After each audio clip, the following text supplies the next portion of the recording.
नमस्कार, मी विलास बडे। संध्याकाळचे 7 वाजलेत। या बुलेटिनमध्ये आपल्या सगळ्यांचं स्वागत। बुलेटिनच्या सुरुवातीला बातमी राजकीय गोटातून आहे। पंतप्रधान नरेंद्र मोदींवर हुकुमशाहीचा आरोप विरोधकांकडून सातत्याने केला जातो। अंगावर येणाऱ्या विरोधकांना शिंगावर घेणारे नेते अशी मोदींची प्रतिमा आहे।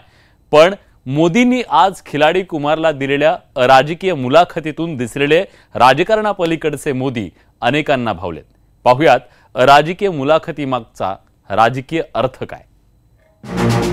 आज मैं आपको बताऊं कि मुझे मौका मिला यहाँ हमारे प्रधानमंत्री के घर पे आने का और इनसे बातचीत करने का। खिलाडी अक्षय कुमारने घेतलेल्या पंतप्रधान नरेंद्र मोदींच्या राजकीय मुलाखतीची देशाच्या राजकारणात जोरदार चर्चा सुरू आहे। सोशल मीडियात ट्रेंड झालेल्या या मुलाखतीवर विरोधकांनी निशाणा साधलाय, तर अनेकांना या मुलाखतीतून समोर आलेले मोदी वेगळे वाटले।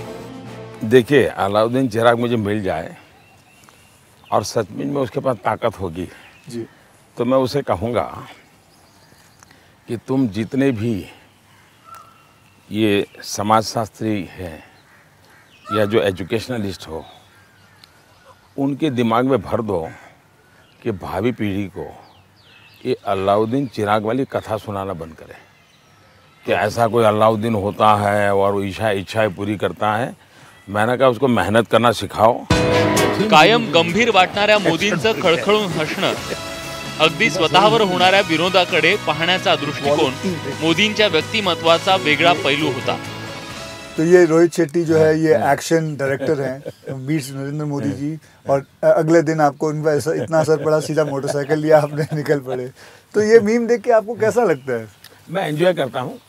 मैं उसमें मोदी को कम देखता हूँ, क्रिएटिविटी को ज़्यादा देखता हूँ।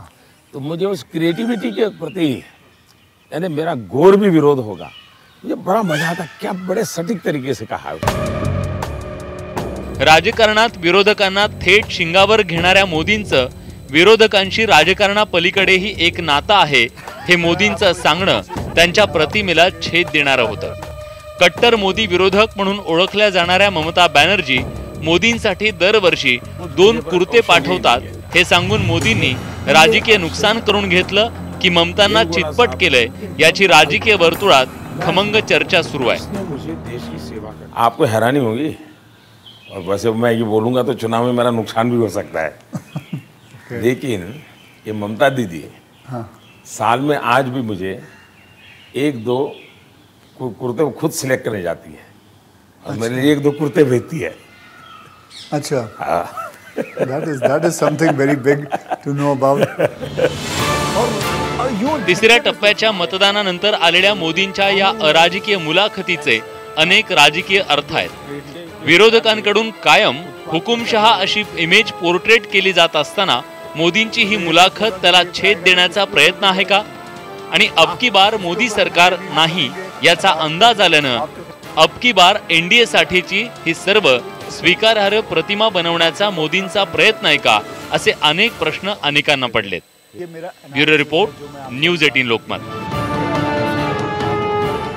तेव्हा ही सगळी मुलाखत रात्री 9 वाजता न्यूज 18 लोकमत वरती तुम्ही पाहू शकणार आहात। पंतप्रधान नरेंद्र मोदी गुरुवारी आणि शुक्रवारी अर्ज भरण्यासाठी आणि रोड शो साठी वाराणसीत असणार आहेत। मोदींसाठी यंदा एसपीजीचं अभूतपूर्व असं सुरक्षा कवच असणार आहे आणि सगळी तयारी सुद्धा पूर्ण झाली आहे। बघूयात स्पेशल रिपोर्ट। 10,000 पोलीस आणि सुरक्षा जवान, 15 IPS अधिकारी, गुप्तचर विभागाचे 150 अधिकारी, एसपीजीचे आयजी वाराणसीत तळ ठोकून ही तयारी आहे मोदींच्या वाराणसी दौऱ्यासाठीची। गुरुवार आणि शुक्रवारी पंतप्रधान मोदी वाराणसी दौऱ्यावर असणार आहेत। गुरुवारी दिवसा त्यांचा 7 किलोमीटरचा रोड शो आहे, तर संध्याकाळी गंगा आरतीत ते सहभागी होणार आहेत। शुक्रवारी मोदी उमेदवारी अर्ज भरतील आणि या दौऱ्यासाठी एसपीजीनं अभेद्य असं सुरक्षा कवच आखलंय। यासाठी एकूण 10,000 पोलीस कर्मचारी आणि इतर सुरक्षा दलांचे जवान तैनात करण्यात आले। 1,000 पोलीस कर्मचारी साध्या वेशात नजर ठेवणार आहेत। एसपीजीचे आयजी आलोक शर्मा वाराणसीच्या जिल्हाधिकाऱ्यांशी बैठका घेऊन सुरक्षेचं नियोजन करतात। 15 IPS अधिकारी आणि एसपीजीचे वरिष्ठ अधिकाऱ्यांवर या सुरक्षेच्या अंमलबजावणीची जबाबदारी असेल। रोड शोच्या मार्गावर जी दुकानं आणि घरं आहेत त्यांच्या मालकांची पडताळणी सुरू आहे। इतर घरांवर ड्रोनच्या साह्यानं नजर ठेवण्यात येते. गच्चीवर वीट, दगड तसंच काठ्या ठेवण्यास मनाई करण्यात आली आहे. सर्व हॉटेल्सकडून पर्यटकांची सविस्तर यादी मागवण्यात आली आहे. खबर आहे की गुप्तचर विभागाचे 150हून जास्त अधिकारी वाराणसीत आहेत. रोड शो दरम्यान ते गर्दीत मिसळून करडी नजर ठेवतील. 15 दिवसांपूर्वीच एसपीजी कामाला लागलाय. मोदींच्या हेलिकॉप्टर मार्गावरही एसपीजीनं तालीम करून पाहिली आहे. सुरक्षेचा प्रोटोकॉल तोडून लोकांमध्ये मिसळणं मोदींना आवडतं आणि ते त्यांनी अनेकदा केलंय. त्यामुळे एसपीजी समोर मोठं आव्हान आहे. पण स्थापनेपासून एसपीजीनं आपलं काम नेहमीच चोख बजावलंय. त्यामुळे यंदाही ते उत्तम कामगिरी करतील यात शंका नसावी. Bureau report, news 18 Lokmat. Sadhvi Pragya Singh ठाकूरच्या उमेदवारीवरून सुरू झालेल्या वादाचा चेंडू एनआयए कोर्टानं आता निवडणूक आयोगाकडे टोलावलाय. साध्वीच्या उमेदवारीचा निर्णय आपल्या अखत्यारीतीत येत नसून तो निर्णय निवडणूक आयोगानं घ्यावा असं एनआयए कोर्टानं म्हटलंय. त्यामुळे साध्वीला मोठा दिलासा मिळालाय. मालेगाव बॉम्बस्फोटातील मृतांच्या नातेवाईकांनी एनआयए कोर्टात साध्वीच्या विरोधात याचिका दाखल केली होती. मालेगाव बॉम्बस्फोटातील आरोपी असलेल्या साध्वीला निवडणूक लढवायला बंदी घालावी आणि तिचा जामीन रद्द करावा अशी मागणी याचिकेत करण्यात आली. मात्र कोर्टानं याचिका फेटाळून लावली. तसंच भाजपचे विद्यमान खासदार अलोक सांजर यांचा उमेदवारी अर्जही निवडणूक अधिकाऱ्यांनी रद्द केलाय. अलोक यांचा उमेदवारी अर्ज हा भाजपचा प्लॅन बी असल्याचं बोललं जात होतं. मात्र आता चित्र स्पष्ट झालंय. भाजपचे दिल्लीतले विद्यमान खासदार उदित राज यांनी काँग्रेसमध्ये प्रवेश केलाय. खासदारकीचं तिकीट नाकारल्यानं काँग्रेसमध्ये प्रवेश करत असल्याचं त्यांनी स्पष्ट केलंय. तसंच अॅट्रॉसिटी कायद्यातल्या बदलांना विरोध केल्यानं भाजप नेते नाराज झाल्याचा दावा उदित राज यांनी केलाय. दिल्लीत काँग्रेसला काहीसा दिलासा मिळालाय. भाजपचे विद्यमान खासदार उदित राज यांनी काँग्रेसचा झेंडा हाती घेतलाय. उदित राज यांनी मंगळवारीच भाजप सोडण्याचे संकेत दिले. मागील 5 वर्षात अनेकदा उदित राज यांनी भाजपच्या धोरणांविरोधात भूमिका घेतली. अखेर काँग्रेसच्या गोटात येऊन उदित राज यांनी भाजपवर जोरदार तोफ दागली. मैं उन लोगों में से नहीं हूं कि कोई चीज में झूठ बोलूं.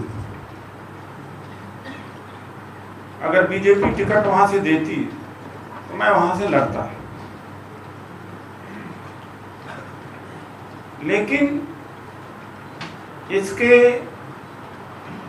वजह से एक बहुत बड़ी चीज निकल करके देश में आई कि बीजेपी कितना दलित विरोधी है. दिल्लीतल्या पत्रकार परिषदेत उदित राज यांनी यापुढेही दलित समाजाच्या हितासाठी आवाज उठवत राहणार असल्याचं सांगितलं. तसंच राष्ट्रपती रामनाथ कोविंद यांच्या संदर्भातही उदित राज यांनी गौप्यस्फोट केलाय. 20 मई 2014 को माननीय रामनाथ कोविंद जी बायोडाटा लेकर के मेरे यहाँ आए.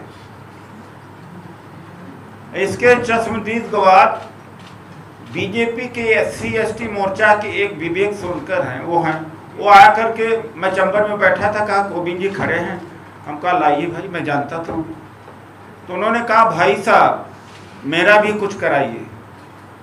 कोविंद जी को इस लायक भी नहीं समझा था 2014 में कि उनको टिकट देते, जबकि वो टिकट चाह रहे थे. तो चुप रहने का इनाम देखा आपने, राष्ट्रपति. और मैं चुप रहता तो हो सकता था मुझे प्राइम मिनिस्टर कभी न कभी बना देते. उदित राज यांनी बुधवारी सकाळी राहुल गांधींची भेट घेतली आणि दुपारी काँग्रेसमध्ये प्रवेश केला. आता त्यांची काँग्रेसमधली वाटचाल कशी राहते याकडे राजकीय वर्तुळाचं लक्ष लागलंय. ब्युरो रिपोर्ट, न्यूज 18 लोकमत, नवी दिल्ली.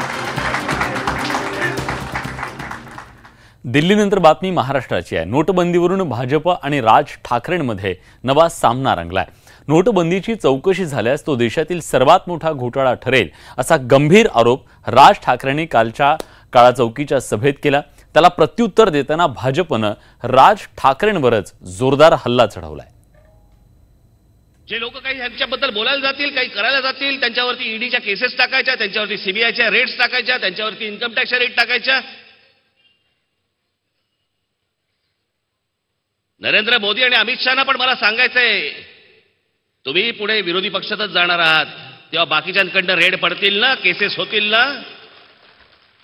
मी तुम्हाला आज सांगतो, मी माझ्या गेल्या वर्षीच्या गुढीपाडव्याच्या सभेमध्ये मी सांगितलं होतं की नोटबंदी, या नोटबंदीची ज्या वेळेला इन्क्वायरी निघेल ना, त्यावेळेला 1947 सालानंतरचा सगळ्यात मोठा स्कॅम हा या देशातला ठरेल. सगळ्यात मोठा स्कॅम या देशातला ठरेल. की माननीय मोदीजी प्रधानमंत्री होऊ नका, मग कोण झालं पाहिजे? राहुल गांधीजी, मायावती ताई, शरद पवार साहेब, कोण पंतप्रधान झालं पाहिजे? याबद्दल तुम्हाला भूमिका नाही. तुमचा राग का? तर म्हणजे नोटबंदी झाली.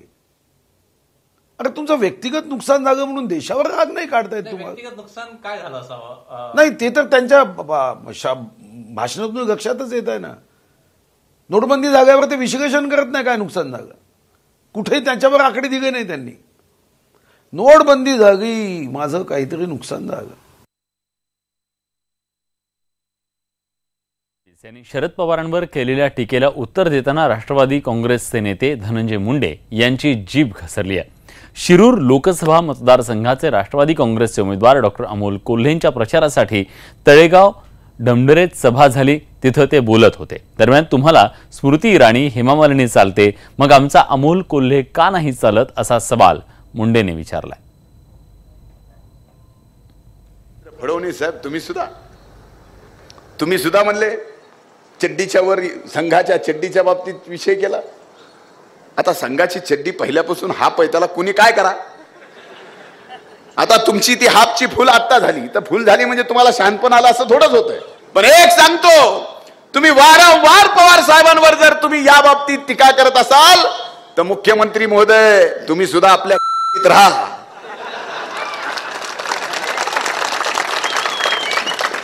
नाही तर 23च्या अगोदरच चड्डी खाली. मुख्यमंत्री शिक्रापूरला आले, सभा घेतली, 5000 लोक, ते बी भाड्यानं आणावं लागले. 200 रुपये ना काय भाड्याने आणले.